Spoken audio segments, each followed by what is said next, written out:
Salamat, Sir Aris. Ang galing. Maganda naman mga grade 9 students dahil ang susunod, nagtapos sa National Teachers College. Bachelor of Secondary Education, major in Mathematics, 11 years of teaching. Tara, pakinggan natin si Sir Jerico de la Cruz. Maraming salamat, Ma'am Donna. Nagpapasalamat din po ako sa pagkakataon na ibinigay sa akin ng Project SOAR sa pamamagitan ng aming Education Program Supervisor, Sir Resty Rodelas, at sa aming ever-supportive school principal, Ma'am Gigi G. Bulanday, teachers, home learning partners, at lalong tigit sa inyo, AHISians, at sa lahat ng Batang MANDunong, magandang buhay! Handa na ba kayo? Samahan niyo ako ngayong araw. Tayo ay nasa week 4 na ng ating series of online academic reviews of mathematics. Make sure nakahanda na ang inyong module, notebook, at ballpen. Okay, so let's have first a short review about your lessons in grade 7 about laws of exponent.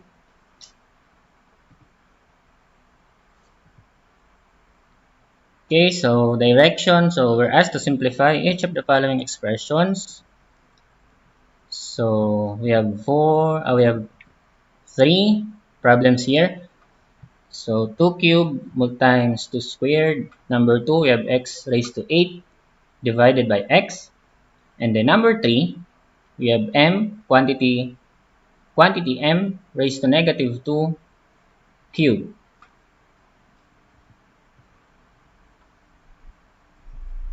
Okay, so solutions. So let's have number 1 first. So 2 cubed times 2 squared. So remember that when you multiply powers with the same base, so like this one, so the base is 2, right? So first, so you have to copy the base, which is 2.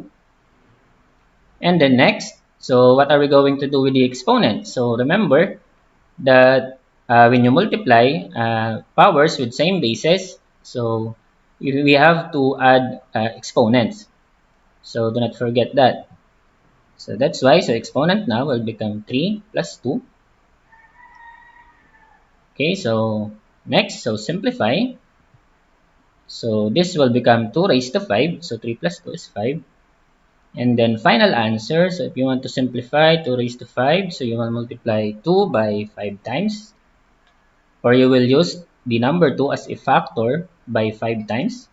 So 2 times 2 times 2 times 2 times 2. So that is equal to 32.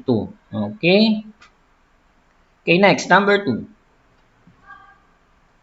So x raised to 8 divided by x. So how about in dividing powers with the same base?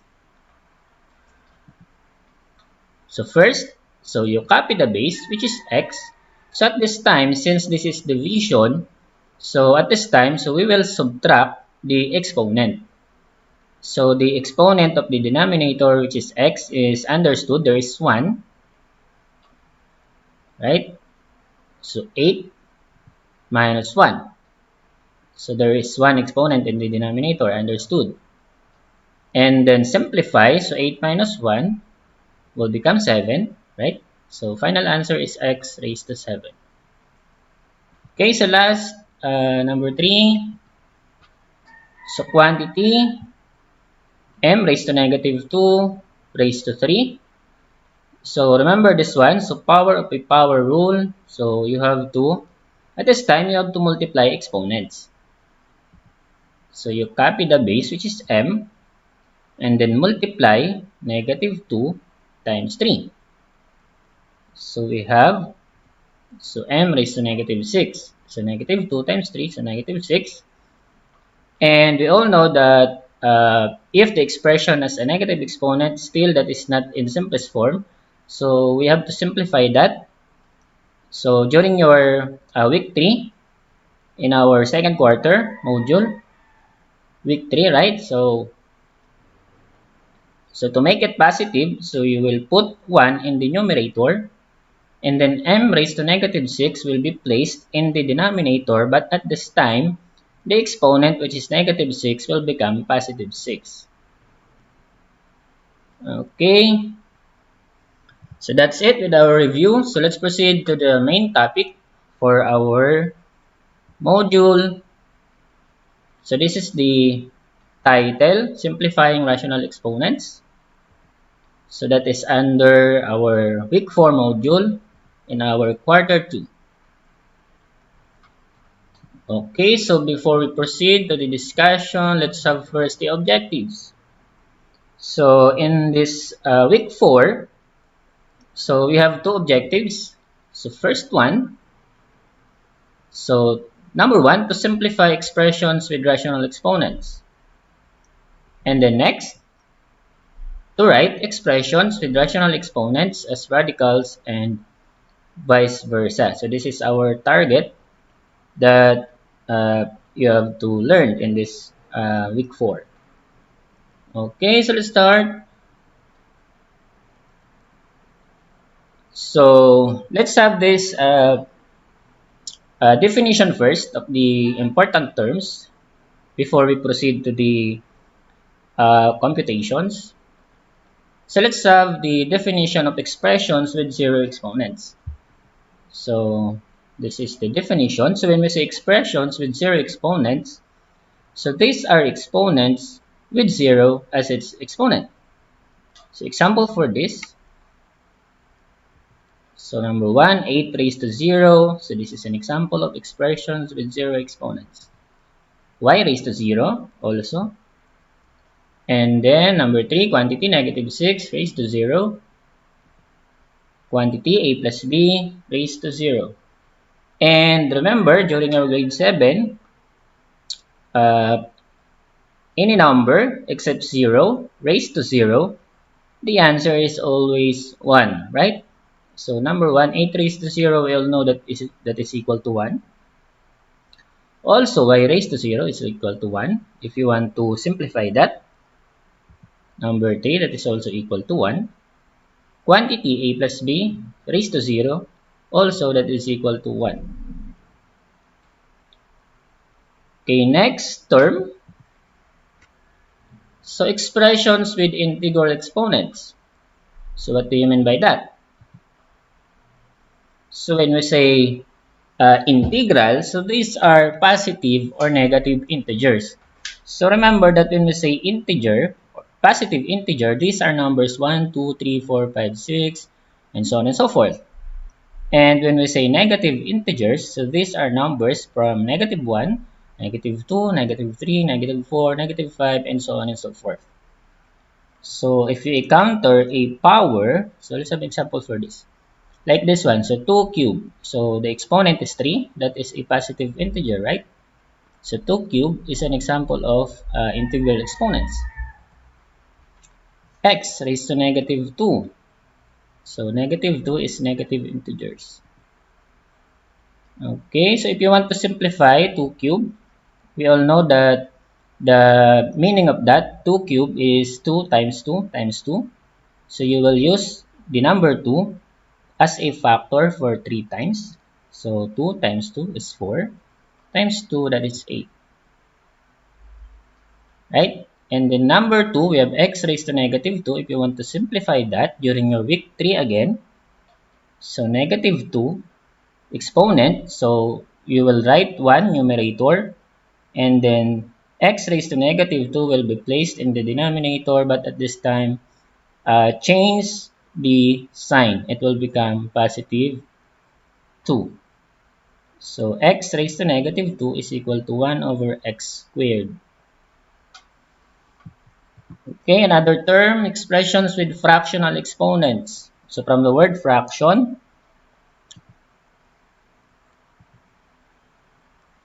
right? So are expressions with exponents that are non-integers and is in the form a over b, where a and b are elements of real number and b must not be equal to 0. So b must not be equal to 0 because if that happened, so that the value is undefined, or I mean there's no value. So b should not be equal to 0. Okay, examples. So 2 raised to 1/3. So the exponent now is a fraction, 1/3. Next, number 2, we have x raised to negative 4/5. Sorry. So there are two examples. So if you want to simplify, x raised to negative 4/5. So that is the answer, 1 over x raised to 4 over 5. So 4 over 5 now become positive. Okay. Last, we have expressions with rational exponents. So this one is actually the combinations of the previous three terms that we have discussed a while ago. So that is the expressions with rational exponents. So this is the definition. So it deals with a exponent like 0, exponents with fraction, exponents with integer, positive and negative. So combinations. Okay, so example for this, so like this one. So x raised to 1/4 multiplied by x raised to 3/4. Another example, number 2. So quantity x squared y raised to negative 3 times the quantity x raised to 0 y raised to 10 over 3. Okay, so let's say you're asked, Sir, what is the simplest form, or how do we simplify the number 1 example? What is the product of x raised to 1/4 times x raised to 3/4? So, well, that is actually one of our main focus in this week 4 to simplify this kind of expressions. So later, so we will answer that. Okay, so let's continue. So let's have some computations. So simplifying rational exponents. So how do we simplify? Let's have example for this. So direction. So simplify each of the following expressions with rational exponents. So number 1. So yan yung kanina. Yan, malalaman natin paano yung sagot. Next, number 2, we have x raised to 1/5 multiplied by x raised to 2/5. Number 3, quantity x raised to 2/3 times the quantity x raised to 4/5. And number 4, quantity p raised to 2/3 raised to 1/4. Okay, so solutions for number 1. So again, remember, we can still apply the laws of exponent, the one that we did in our review part. So the bases are the same, right? Same base, which is x. And then the operation is multiplication. So all you have to do is to copy the base. And then remember that if it is multiplication of powers with like bases, so we will add exponents, right? So we will add 1/4 and 3/4. That will be our exponent. So to multiply expressions with the same bases, copy the base and add the exponent. Okay? So let's continue. So let's add 1/4 and 3/4. So separate area of solving here. So let's try to add this or simplify. So similar fractions, right? So in adding similar fractions, all you have to do is to add the numerators and copy the denominator during your elementary days, right? So add 1 plus 3, numerator will become 4 over 4. Finally, 4 divided by 4, the answer is 1. So 1/4, so it means that 1/4 plus 3/4, the answer is 1, right? So we will replace 1/4 plus 3/4 by 1. So, ayan. And then, so remember in algebra, so no need to write exponent as 1. It is understood. So final answer is x. So no need to write x raised to 1. So x na lang. So that is the answer. So x raised to 1/4 times x raised to 3/4. The answer is x. Okay, so let's proceed to number 2.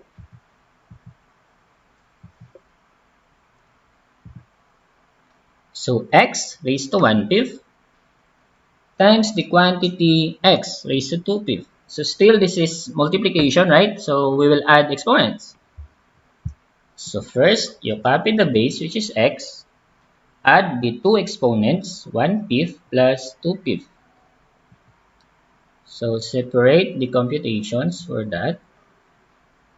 So similar fraction ulit sila. So again, add 1 and 2, copy 5. So 1 plus 2 is 3 over 5. So that is the final answer. We have 3/5. So replace 1/5 plus 2/5 by 3/5. Okay? So that is the final answer. Okay, so number 3.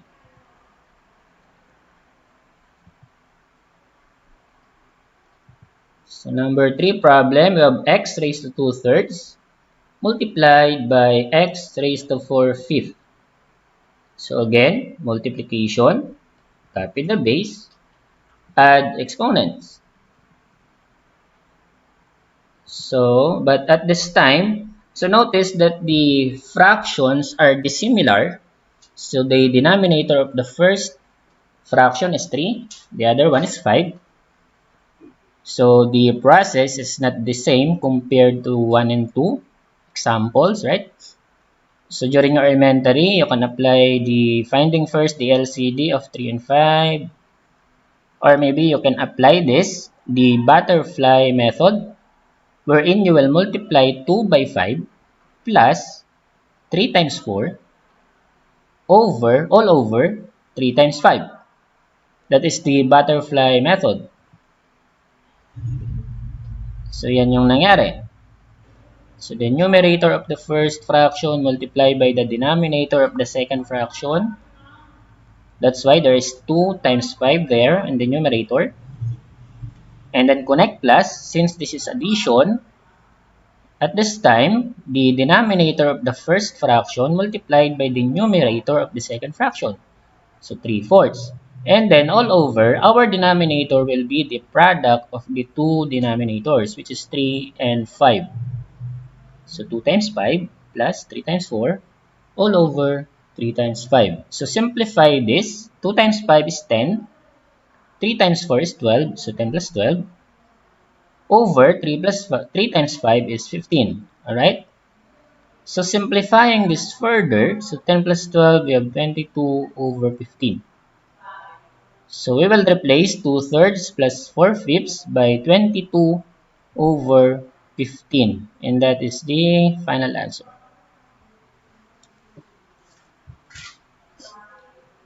Okay, so problem number 4.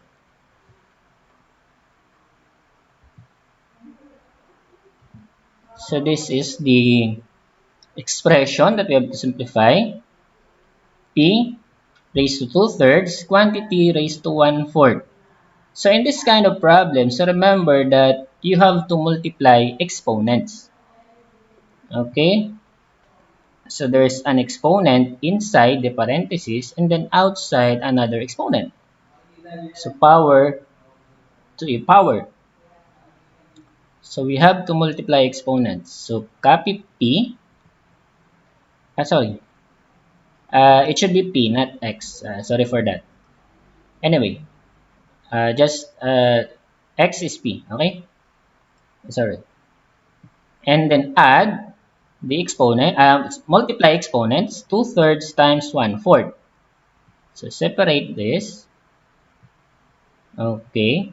So remember that when you multiply fractions, you will just multiply numerator times numerator over denominator times denominator. Or you can apply the cancellation. Actually here we can cancel 2 and 4. right?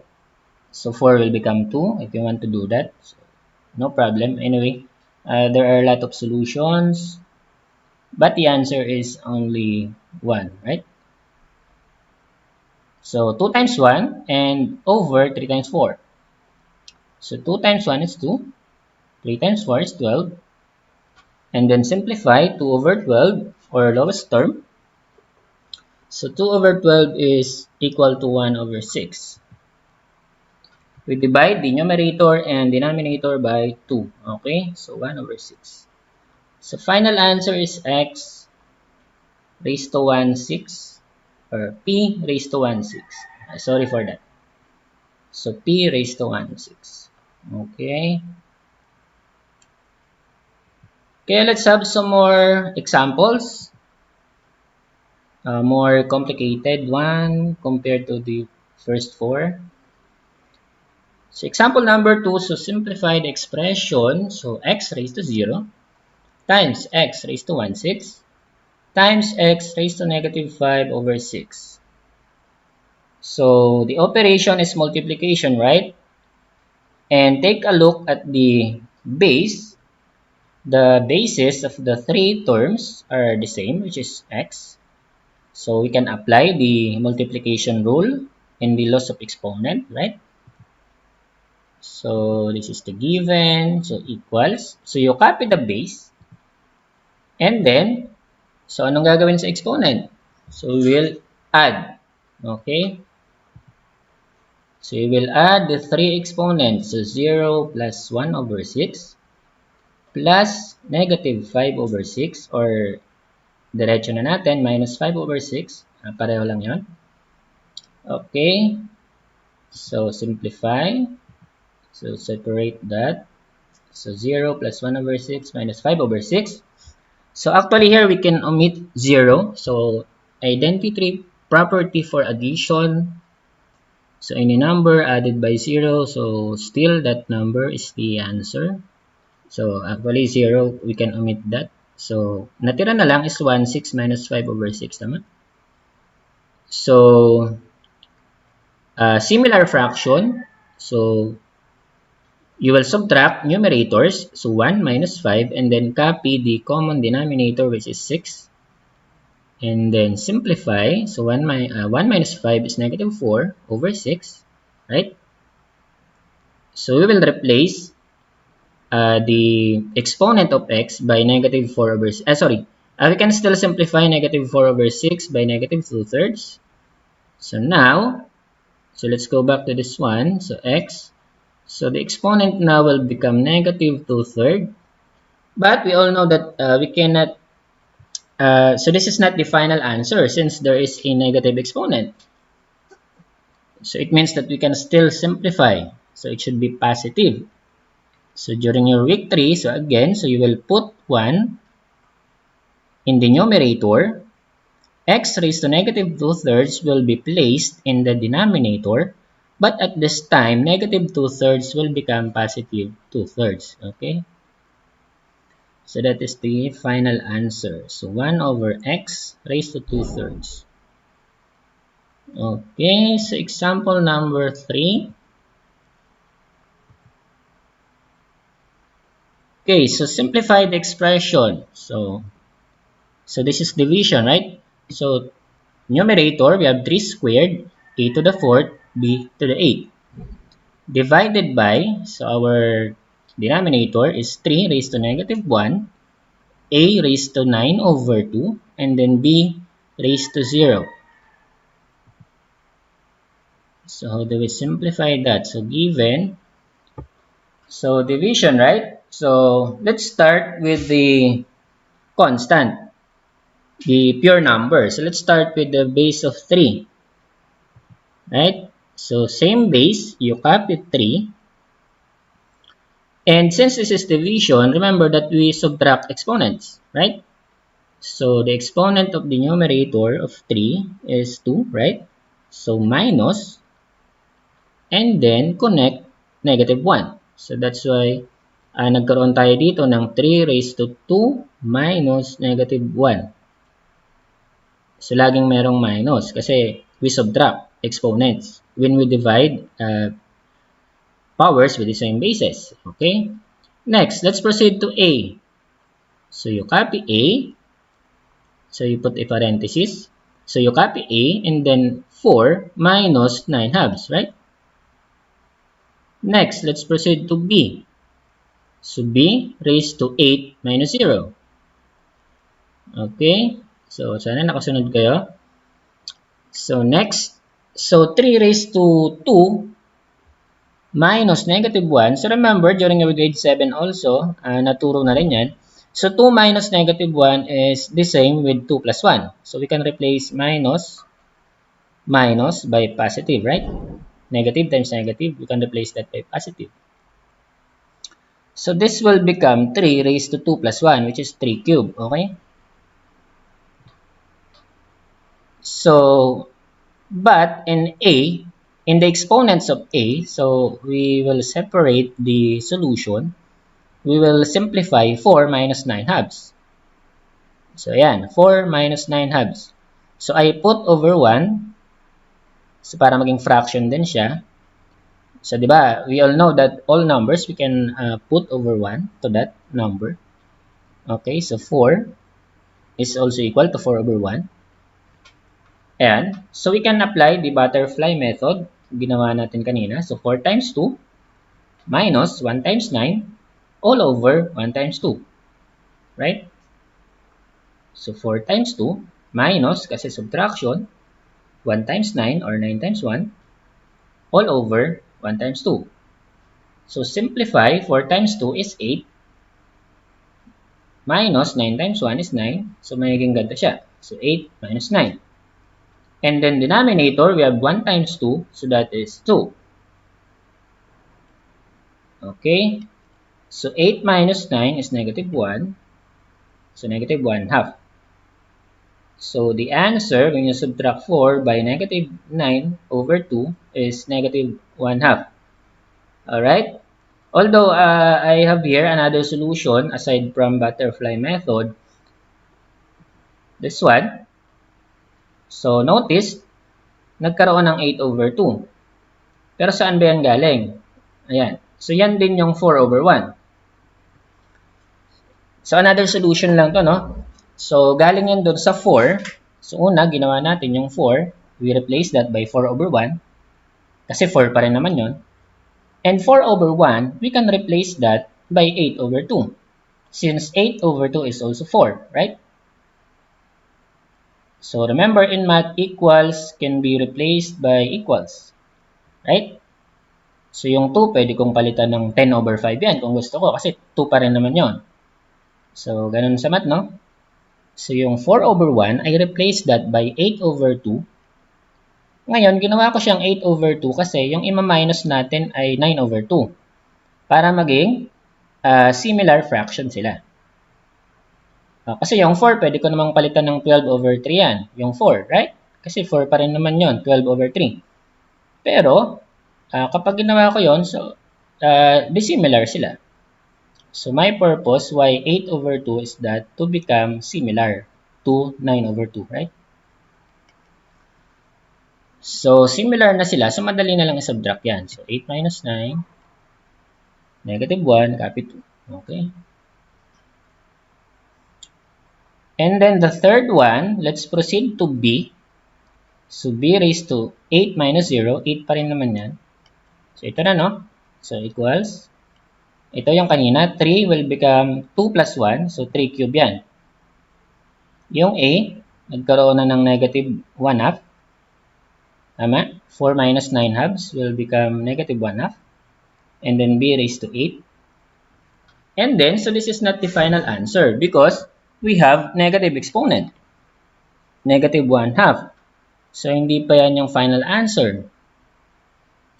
So, 3 cube, gawin natin 3 times 3 times 3, that is 27. So, this is the final answer. B raised to 8, walang problema, that is positive. So, A now will be placed in the denominator so that negative 1 half will become positive 1 half.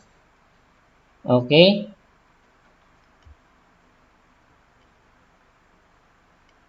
Okay, so that is our first objective, to simplify rational exponents. Now, let us proceed to our second objectives. But before that, so let's have this. We have exponential form. We will change that into radical form, and vice versa. We can also change radical form to exponential form. Okay, so what do you mean by exponential form and radical form? So when we say exponential form, so this is the example, x raised to 2/3. So exponential form, right? And radical form, if we will change or rewrite exponential form to radical form like this, x raised to 2/3, this is equal to, in radical form, that is cube root of x squared. Ayan siya. So equal yan sila. X raised to 2/3 equals cube root of x squared. So x raised to 2/3 is what you call exponential form. And then cube root of x squared is what you call radical form.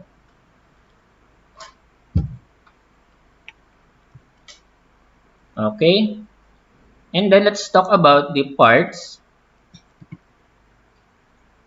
Yan, yung 2, we all know that is the numerator of the exponent of x. So that is the numerator. And then the denominator is 3, right? And we all know that the base here is x. Base yung tawag dyan. Kasi yung 2/3, ang tawag dyan exponent, right? So 2 is the numerator, 3 is the denominator, x is the base. And then, kapag radical naman, may tawag din. This one, itong, di ba pag nag-square root tayo, may symbol na ganyan. Ito. Ayan. Ang tawag naman dyan ay radical sign. Ang tawag dyan. And then, kung mapapansin nyo, yung x natin dun sa exponential, nandun siya sa loob ng radical sign. That is actually the radicand. Ayan. Ganon yung way ng pag-change from exponential to radical. And then, notice that the numerator, which is 2, tama? Napunta siya doon sa exponent ng x. Ayan. Naging power siya ng x doon sa radical. And then, the 3, the denominator, the 3, nandun siya sa labas. Ang tawag dyan is index or root. So, there is a 3 outside the radical sign. Kaya nga ang pagbasa dyan ay cube root of x squared. Kasi may 3. The index is 3. Okay. Okay, let's have this. So, let's try to change expressions with rational exponents into radicals or exponential form to radical form. So, this is the condition, how to convert. So, to convert from exponential to radical form, so remember that the denominator of the fractional exponent will become the root or index of the radical, and the numerator will become the power. Ayun sinabi ko kanina. Yan yun. Ayan. So, example tayo para mas maintindihan. So, changing expressions with rational exponents into radicals. Example 1. So, rewrite each exponential form into radical form. So, given is exponential. So, ililipat natin sa radical. Okay? Ayan. Number 1, 5 raised to 1/2. Number 2, a raised to 1/4. Number 3, quantity xy raised to 8 over 5. And then last, quantity a plus b raised to 2 over 7. So, sagutan natin, no, is number 1. Ayan, so yun yung sagot natin. So, it means that 5 raised to 1/2 is equal to square root of 5.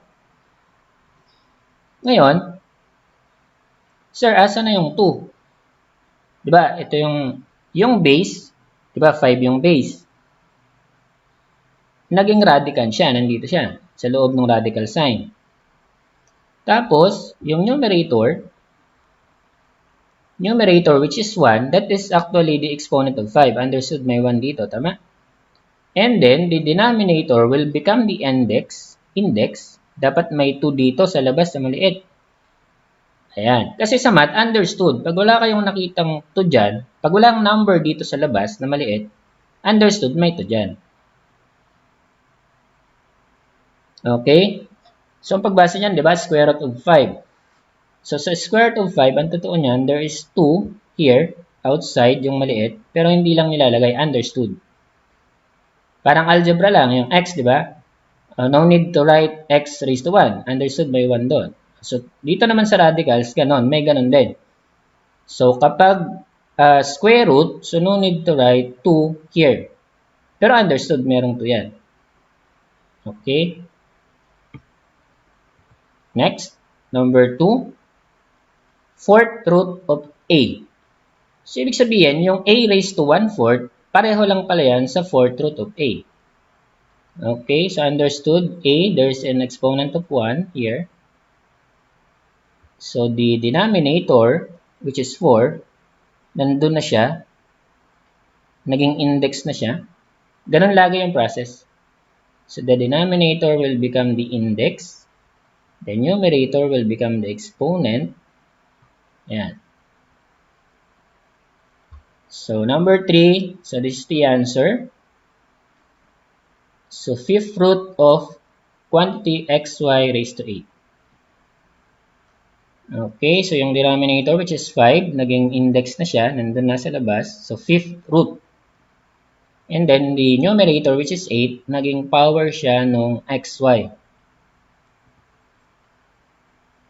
Number 4, ayan, ganun din.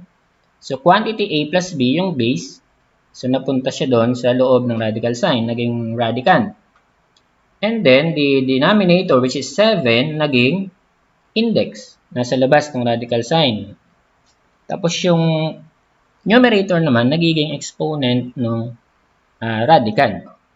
So, ang pagbasa dyan, 7th root of quantity a plus b squared. Okay. So, try naman natin pabaliktad, no? Ayan. Radical form naman to exponential form.